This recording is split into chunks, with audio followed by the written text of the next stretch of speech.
Hi, I'm Nicole Manek. Welcome to my channel, Life of Manek. I am a store owner and a stylist. My store is in Toronto, Canada. I get lots of questions about how to wear vintage, and today I'm going to talk to you about how to shop for a vintage dress. Tip number one, check the garment. So this is a beautiful linen dress from the 60s. It doesn't have a label. I'm thinking it was probably handmade. You want to just kind of check the seams. So just kind of go along everywhere where there would be pressure, like on the garment, and give it like, this is a gentle tug. Don't wreck the dresses in the store. But most importantly, number one on my list of checking the garment is checking the zipper. So you want to check the zipper, give it a good pull.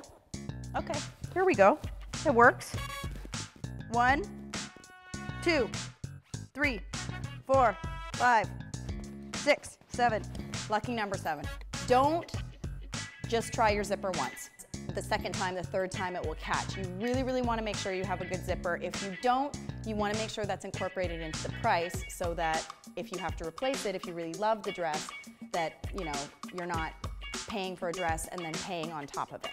A lot of times in vintage stores, things are priced as is. So if it has a broken zipper, it's priced as is. It usually means the store owner knows the zipper is not good and it's your problem. But just check it, because if you're not a proactive person or you don't have a good seamstress, then that dress is just going to sit in your closet and never get worn. Yeah, that's pretty much it. Just give the dress a good look over. A second tip, which is very important for shopping for vintage, is totally disregard size. There's no such thing as size in vintage. I wear a size 4 to 6 right now in 2015, but I have dresses in my closet that are labeled 14, that are labeled 12, that are labeled 10. Don't let your ego get in the way that, oh, I'm not trying on a size 12, size 14, whatever, I'm a size 2. No, it could fit you. If you love it, try it on. You never know, it could fit you perfectly even though it's not the size that you think you are.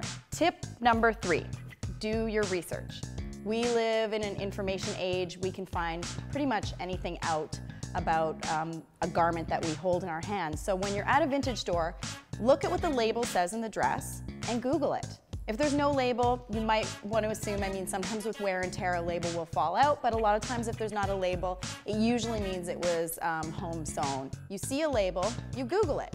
So for instance, this dress, which is a beautiful, beautiful cocktail dress from the early 70s, the label here, I don't know if you can see that, it says Ruth Boutique. I'm going to assume that Ruth Boutique, it doesn't have a country of origin, is probably somewhere in North America. It was probably just one boutique, and this dress was made in-house. You may find other dresses from Ruth Boutique, you may not, who knows? And sometimes you can get a really good deal. Sometimes I've been in stores where things are priced way lower than they should be. And I've done it myself in my store. Do your research. So if you keep those 3 things in mind when buying a vintage dress, chances are you will find a gem. Leave comments, ask questions, subscribe to the channel. I'll be putting out a new video every week. No question is too silly, too strange. I get them all, trust me. Thank you so much for watching Life of Manek. Bye.